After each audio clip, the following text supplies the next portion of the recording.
প্রতিদিন কাজে 12টা বাজিয়ে সকাল সকাল উঠে যাই।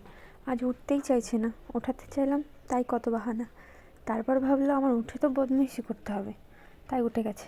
এদিকে ও ওঠার আগে আমি ওর জন্য একটু রান্না করে নিলাম। এখানে আতপ চাল দিয়েছি, আলু, কুমড়ো, গাজর আর বিন নাকি বলে ওটা দিয়েছি। আজ আর ডাল দেইনি, কিছুই খেতে চায় না। ও একটু পেট ভরে খেলে যেন শান্তি হয়।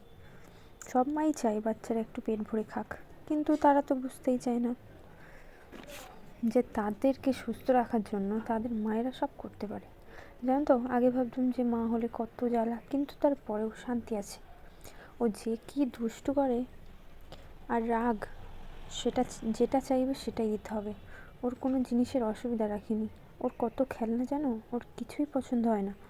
আমি এই ছোট্ট ব্লগ তোমাদের কাছে শেয়ার করছি। প্লিজ সাবস্ক্রাইব করে দিও আর আমার পাশে থেকো। টাটা।